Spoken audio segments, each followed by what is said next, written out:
दोस्तों आज के इस वीडियो में हम बात करने वाले हैं LIC जीवन किरण प्लान नंबर 870 की। LIC का नया टर्म प्लान 2023-2024 में। LIC के पास पहले से टर्म प्लान है, तो नया टर्म प्लान क्यों? दोस्तों आज हम जानेंगे इस टर्म प्लान में क्या खास है आपके लिए। दोस्तों LIC का नया एक लौता ऐसा टर्म प्लान जिसके अंदर टर्म इंश्योरेंस के साथ साथ सेविंग्स भी मिलती हैं। जी हाँ दोस्तों, ये जो प्लान LIC ने लॉन्च किया है ये मार्केट में ऑलरेडी अवेलेबल है। दोस्तों LIC भी एक नए कॉन्सेप्ट के साथ इस प्लान को लेकर आई है। जो भी प्रीमियम आप पे करेंगे पूरे टर्म में, अगर पॉलिसी होल्डर के साथ कोई दुर्घटना नहीं होती है, जो पैसा आपने दिया है वो सारा का सारा आपको वापस दे दिया जाएगा। दोस्तों इसीलिए इस प्लान को term insurance plus saving plan कहा गया है। इससे पहले LIC टर्म इंश्योरेंस जीवन अमर जो टर्म प्लान था वो इंट्रोड्यूस हुआ था, जिसके अंदर आप जो पैसा जमा करते थे पॉलिसी होल्डर के सर्वाइवल के टाइम पे, वो सारा किसी को वापस नहीं दिया जाता था। इसीलिए इस नए अपग्रेड वर्जन के साथ में आपको नया टर्म प्लान इंट्रोड्यूस किया है LIC ने। और यहां पर LIC जीवन किरण के अंदर जो भी पैसा आप जमा करेंगे, अगर पॉलिसी होल्डर के साथ कोई दुर्घटना नहीं होती है तो पैसा डूबेगा नहीं, आपको वापस दे दी जाएगा। चलिए दोस्तों, तो एलिजिबिलिटी के बारे में बात करते हैं। तो यहां पर मिनिमम एज ऑफ एंट्री 18 साल से शुरू होती है, मैक्सिमम एज 65 सालों की दी गई है। पॉलिसी का जो टर्म है वो 10 साल से लेके 40 साल तक आप ले सकते हैं, यानी कि 10 सालों के लिए भी ले सकते हैं, 20 सालों के लिए, 30 सालों के लिए और 40 सालों के लिए भी ले सकते हैं। दोस्तों यहां पर जो प्रीमियम हम जमा करते हैं वो दो ऑप्शंस में अवेलेबल है। सबसे पहला रेगुलर प्रीमियम, जितने साल का आपने टर्म चूज किया है उतने सालों तक आपको प्रीमियम का भुगतान करना है। दूसरा ऑप्शन है सिंगल प्रीमियम, यहां पर आप एक ही बार में पैसा जमा करते हैं, हर साल बार बार पैसे देने की जरूरत नहीं है, सिर्फ स्टार्टिंग में एक ही बार पैसे आपने निवेश करने होते हैं। मिनिमम सम एश्योर्ड 15 लाख रुपए के बीमे से स्टार्ट है और मैक्सिमम सम एश्योर्ड की कोई लिमिट नहीं है। इसका मतलब ये नहीं आपने 15 लाख रुपए जमा करने हैं, ये आपका लाइफ का अमाउंट का कवर है।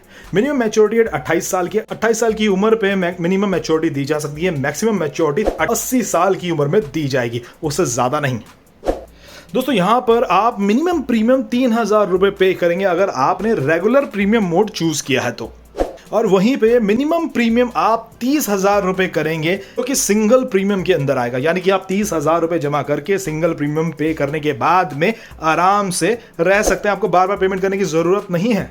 यहां पर प्रीमियम पे करने के मोड्स क्या क्या हैं? दोस्तों यहां पर ईयरली मोड में आप पेमेंट कर सकते हैं, हाफ ईयरली में कर सकते हैं और सिंगल टाइम में भी पेमेंट कर सकते हैं। यहां पर क्वार्टरली का कोई ऑप्शन नहीं है, मंथली का कोई ऑप्शन नहीं है।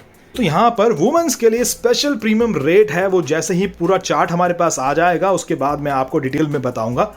और दोस्तों यहां पर कैटेगरी डिवाइड की गई है, जो लोग स्मोक करते हैं, जो लोग स्मोक नहीं करते हैं, क्योंकि जो नॉन स्मोकर्स हैं उनका प्रीमियम कम आता है, जो स्मोकर्स हैं उनका प्रीमियम ज्यादा आता है। ये जो भी कैटेगरी में आप आते हैं खुल के बताइएगा, छुपाइएगा मत, बल्कि कल को क्लेम रिजेक्ट हो सकता है। चलिए दोस्तों एक एग्जांपल के तौर पे इसको समझते हैं। यहां पर पॉलिसी होल्डर के साथ में कोई दुर्घटना हो जाती है तो उस समय उनके परिवार को या उनके नॉमिनी को क्या मिलता है? दोस्तों यहां पर पॉलिसी होल्डर की एज हम 30 साल की रखते हैं। पॉलिसी का टर्म जो उन्होंने चूज किया है वो है 30 इयर्स के लिए, और जो सम एश्योर्ड है यानी कि जीवन बीमा का जो अमाउंट है वो है 50 लाख रुपए का। प्रीमियम जमा करने का उनका जो मोड है वो है रेगुलर मोड, यानी इस पॉलिसी के अकॉर्डिंग 30 सालों के लिए उन्होंने यहां पर जो टर्म चूज किया है तो 30 सालों तक उन्हें पैसों का भुगतान करना है।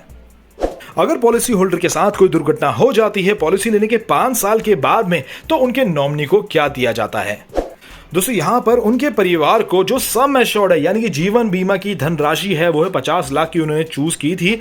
इसका मतलब ये नहीं कि 50 लाख रुपए उन्होंने जमा करने थे, इसका मतलब ये है कि 50 लाख उन्होंने अपनी जीवन का बीमा किया था, वो उनके नॉमिनी को दे दिया जाता है और ये पॉलिसी वहां पर बंद हो जाती है। दोस्तों ये तो एग्जाम्पल था इन केस ऑफ डेथ, यानी कि पॉलिसी होल्डर के साथ कोई दुर्घटना हो जाती है तब। अब दूसरे एग्जाम्पल की तरफ बढ़ते हैं। यहां पर हम बात करेंगे पॉलिसी होल्डर के साथ कोई दुर्घटना नहीं होती है, वो पूरे 30 सालों तक सरवाइव करते हैं। यहां पर भी पॉलिसी होल्डर की एज हमने 30 इयर्स की रखी गई है। पॉलिसी का टर्म भी 30 सालों के लिए रखा गया है। सम एश्योर्ड यानी कि जीवन बीमा की जो धनराशि है वो 50 लाख रुपए रखी गई है। यहां पर भी प्रीमियम पेइंग मोड रेगुलर है, यानी कि जितने सालों के लिए हमने पॉलिसी का चुनाव किया है उतने सालों तक पैसों का भुगतान करना है।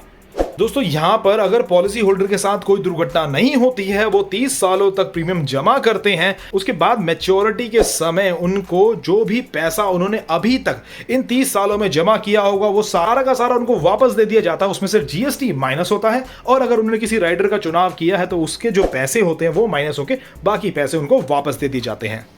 दोस्तों अब समझते हैं सेटलमेंट ऑप्शन का मतलब क्या होता है। दोस्तों सेटलमेंट ऑप्शन तब यूज होता है जब पॉलिसी होल्डर की पॉलिसी मैच्योर हो जाती है या फिर उसमें कोई डेथ क्लेम आता है।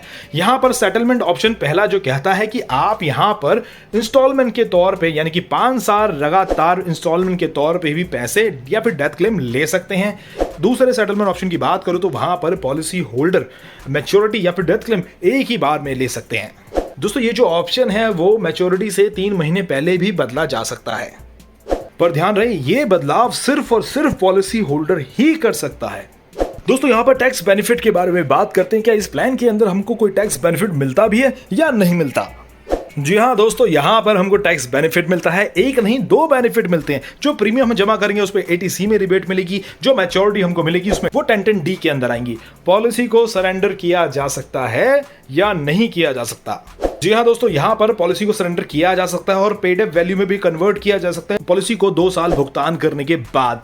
पॉलिसी रिवाइवल यानी कि एक बार हमने पॉलिसी को भरना छोड़ दिया तो क्या हम उसे दोबारा से चालू कर सकते हैं या नहीं? जी हाँ दोस्तों, बिल्कुल कर सकते हैं। 5 साल तक आप इसको रिवाइव कर सकते हैं, उसके बाद नहीं कर पाएंगे। अगर आप पॉलिसी की वर्डिंग से कन्विंस नहीं है, उसके टर्म्स एंड कंडीशन से कन्विंस नहीं है, तो आप पॉलिसी को सरेंडर कर सकते हैं। कि पॉलिसी डॉक्यूमेंट मिलने के 15 दिनों के अंदर अंदर आपको ये फ्री लुक पीरियड का इस्तेमाल करके अपनी पॉलिसी को कैंसिल करवाना है। राइडर्स इसके अंदर अवेलेबल हैं या नहीं? यहां पर आपको एक्सीडेंटल बेनिफिट का राइडर भी मिलेगा और डिसेबिलिटी राइडर भी मिलेगा। ये प्लान के अंदर ये 2 राइडर्स भी अवेलेबल हैं। दोस्तों अगर आपको वीडियो में कोई कंफ्यूजन हो, कोई डाउट हो तो मुझे कमेंट बॉक्स में जरूर पूछिए, और वीडियो आपको कैसे लगी मुझे कमेंट बॉक्स में जरूर बताइए। अगर LIC एडवाइजर हैं आप तो और भी अपने एडवाइजर्स को इस वीडियो को शेयर करना मत भूलिएगा। मिलते हैं नेक्स्ट वीडियो में।